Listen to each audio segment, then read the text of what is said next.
2 बार चला बुलडोजर फिर भी निर्माण जारी। आखिर किसके संरक्षण में यमुना पार में फिर से बसाई जा रही है एक कथित अवैध कॉलोनी गंगा सिटी? क्या प्रशासन की कार्रवाई सिर्फ कागजों तक सीमित है? क्या बाहर से आने वाले लोग चमकदार दफ्तर और बड़े बड़े दामों की जाल में फंस रहे हैं?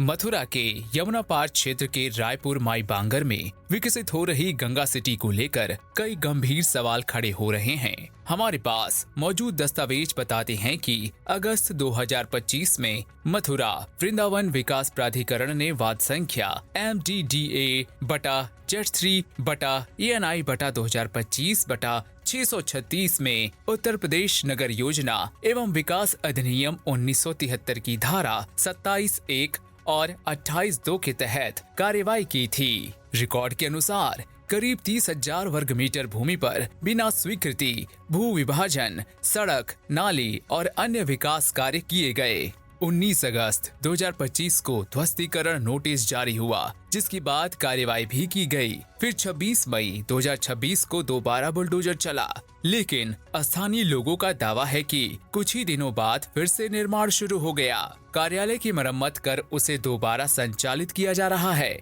और काम तेजी से चल रहा है। इस पूरे मामले में एक नाम लगातार सामने आता है, बन्नी सिंह यादव। सूत्रों का दावा है कि कॉलोनी का संचालन उनके माध्यम से किया जा रहा है और नोएडा स्थित कार्यालय के जरिए दिल्ली एनसीआर के लोगों को प्लॉट बेचने के लिए संपर्क किया जाता है। सूत्रों के अनुसार गंगा सिटी अवैध कॉलोनी का कार्यालय इस तरह तैयार किया गया है कि लोगों को यह पूरी तरह अधिकृत परियोजना लगे, जबकि उपलब्ध दस्तावेजों के आधार पर दावा किया जा रहा है कि इसका मथुरा वृंदावन विकास प्राधिकरण से कोई स्वीकृत लेआउट या मानचित्र नहीं है। सूत्रों के मुताबिक इस पूरे मामले में कथित तौर पर 70,000 रुपए प्रति बीघा की डील तय हुई थी। दावा है कि अलग अलग किस्तों में 2 लाख रुपए, फिर 2 लाख रुपए और बाद में 1 लाख रुपए दिए गए। आरोप यह भी है कि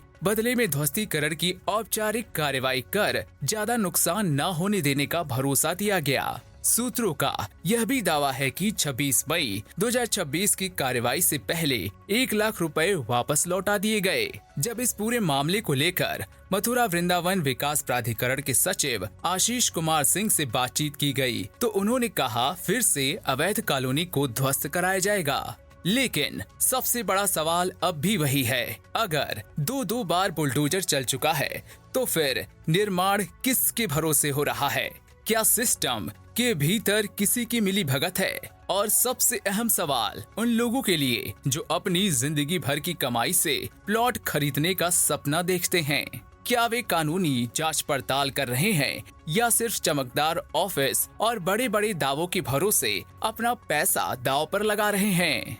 यह मामला सिर्फ एक कथित अवैध कॉलोनी का नहीं, बल्कि हजारों खरीदारों के भरोसे और प्रशासनिक जवाबदेही का भी है। अब देखना यह होगा कि कार्रवाई सिर्फ बुलडोजर तक सीमित रहती है या फिर इस पूरे खेल पर अस्थायी रोक भी लगती है।